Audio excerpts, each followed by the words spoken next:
Selamat siang, jumpa lagi di video berikutnya. Saya ucapkan Assalamualaikum dan selamat siang buat semua saudara-saudara dimanapun berada ya.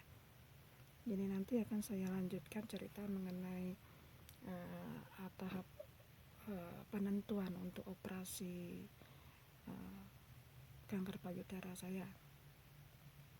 Setelah kami memenuhi panggilan sesuai dengan jadwal yang ditentukan, dan akhirnya saya dengan Melody Boss datang ke hospital, dan di sana tim bedah ini sudah lain dokter lagi, itu sudah menunggu. Dan begitu kami memasuki ruangan, di sana sudah menunggu satu dokter wanita dan satu perawat dan satu lagi pembantu perawat. Jadi ada 3, terus totalnya 5 dengan saya dan Melody Boss. Nah, ini pengalaman yang sangat menarik sekali ya di saat tahap penentuan akan lanjut dan tidaknya operasi saya, karena di situ semakin jelas pokok permasalahannya kenapa saya kena kanker payudara itu berasal dari mana.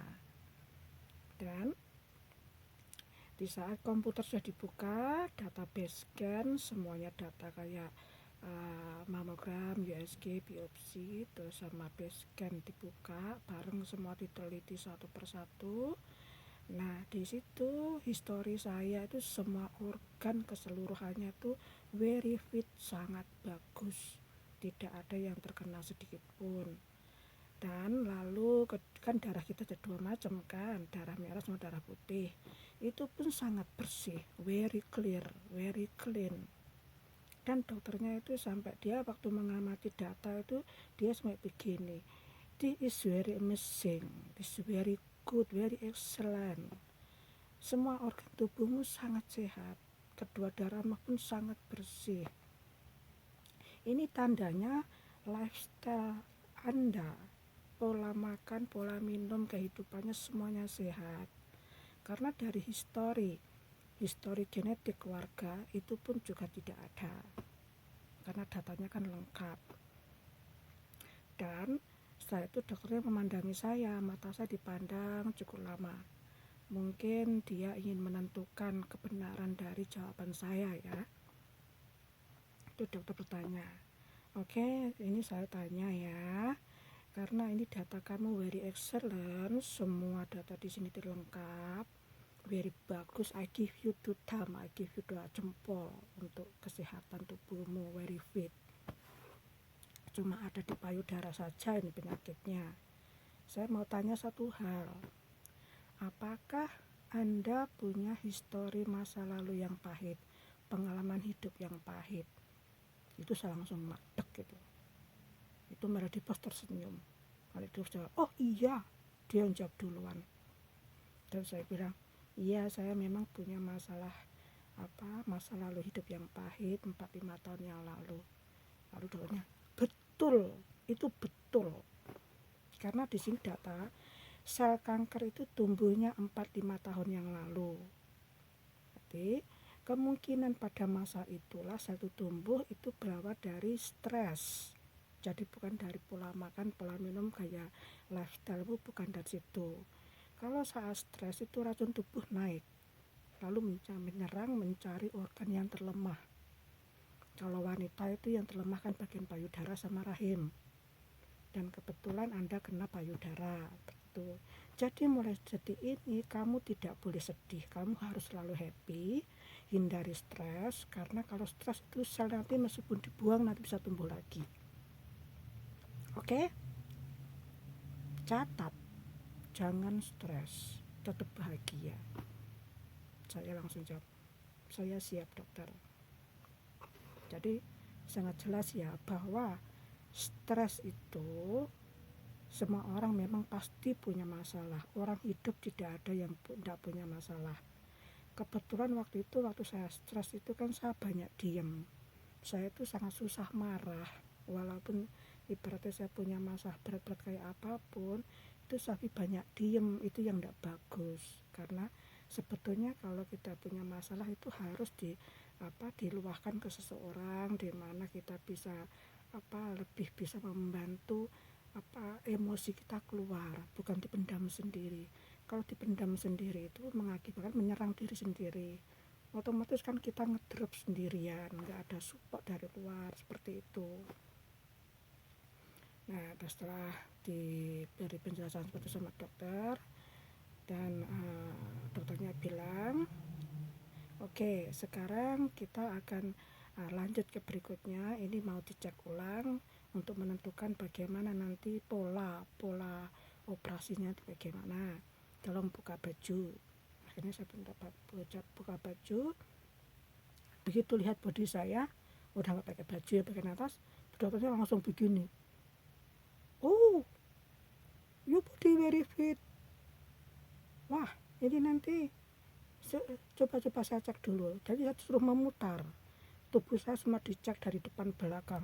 Your body very fit. Ini nanti ada masalah baru kemungkinan ya. Ini menunjukkan bahwa memang lifestyle-mu sangat bagus.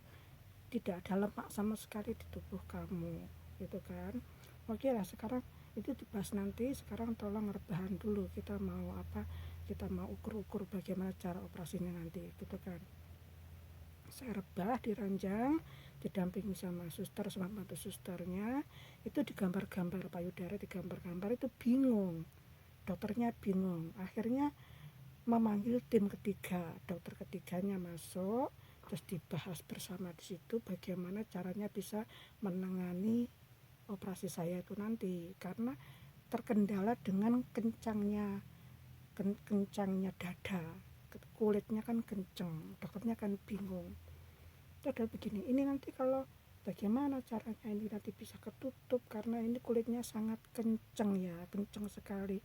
Itu nanti yang tengah ini semua isi payudaranya, yang melingkarkan payudara kita kan bulat ya, itu nanti akan dibersihkan semua sekelenjar-kelenjarnya sampai ke bagian pinggir. Terus bagian putingnya nanti kita buang, jadi nanti kamu nggak akan punya puting. Nah, ini otomatis kalau bagian tengah semuanya dibuang, untuk menutup kan harus menarik kulit bagian atas sama bawah untuk bersatu, begini disatukan. Karena ini kulitmu itu sangat fit, sangat kencang sekali tubuh kamu, ini nanti agak kesulitan. Jadi nantinya kamu membutuhkan waktu yang lebih lama untuk recover, untuk menyembuhkan bekas lukanya, butuh waktu yang lebih lama daripada orang-orang yang punya lemak atau orang yang gemuk. Kalau orang yang gemuk punya lemak itu kulitnya kan lentur, bisa ditarik atas bawah, bisa ditarik dengan mudah, itu penyembuhan juga lebih cepat. Nah, ini karena kamu punya masalah dengan masalah kulit, kamu harus menyiapkan dirimu untuk menghadapi tahap recover itu lebih lama saat setelah operasi. Terus saya bilang ya oke dokter, saya nggak masalah, nggak apa-apa, yang penting saya bisa sehat. Masalah recover nanti kan saya kan hobi olahraga, bisa saya imbangi. Dokter ya very good. Jadi itu dokter 10 menitan tuh bingung bagaimana cara mengatasi itu untuk menutupnya. Terus dokter bilang, ini nanti ya andekan, ini cuma andekan nanti tim bedah tidak bisa menutup kulit kamu ya, supaya bisa menyatu, itu kemungkinan mau diambilkan kulit di bagian perutmu, tapi perutmu juga nggak ada lemak. Terus saya disuruh miring, ini saya cek sekali lagi bagian punggungmu juga nggak ada lemak. Terus bagian bokong, pantat juga nggak ada lemaknya. Nah, terus my boss, menjadi bos, jawab, andai kan aku ini bisa kasih lemak saya dan sama selnya, saya mau kasih dia, saya kan punya banyak lemak. Kami ketawa bersama. Dia kan tidak ada punya pilihan, Akhirnya ya kelanjutannya dikasih tawaran 2 pilihan. Oke, ini masalah operasi sudah kita bahas. Sekarang ada 2 pilihan. Kalau Anda kan mau di kemo dulu atau operasi dulu. Kalau kemo mungkin kamu nanti dapat jadwal 6-8 kali kemo ya. Tapi ini pun nggak menjamin apakah nanti berhasil apa tidak. Apakah benjolannya mau bisa mengecil apa tidak, gitu kan. Nanti meskipun habis kemo harus tetap operasi karena itu kan kansernya kan ganas. Lalu saya pikir-pikir, kalau kemo membutuhkan waktu 6-8 kali, sedangkan sekali kemo kan butuh waktu 3 minggu. Jadi per 3 minggu di kemo. Kalau 6 kali berapa? 3 kali 3 bulan, 4 bulan. Nah, kalau 8 kali udah berapa bulan?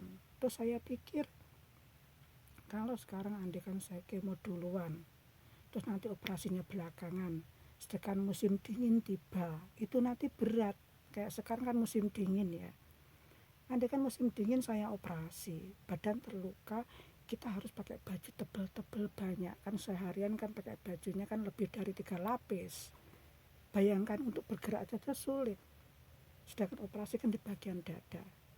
Akhirnya saya putusin, saya memilih untuk operasi dulu, kemonya belakangan, seperti itu. Akhirnya deal, terus saya tanya lagi, oh ya ini saya tanya sekali lagi, berarti ini saya lihat sudah tanda tangan kan di pertemuan tim dokter sebelumnya. Jadi ini kamu sudah setuju kalau payudaramu diangkat total, dibuang semuanya, nanti kamu akan cacat jadi wanita berpayudara 1. Apa kamu benar-benar konsisten untuk mengambil operasi lebih dulu, dibuang total? Saya jawab yes, saya siap menjadi wanita cacat, saya siap menghadapi segala risikonya, yang penting saya bisa sembuh. Akhirnya deal, operasi ditetapkan tanggal 28 Juli. Setelah itu semua selesai dan kami pulang.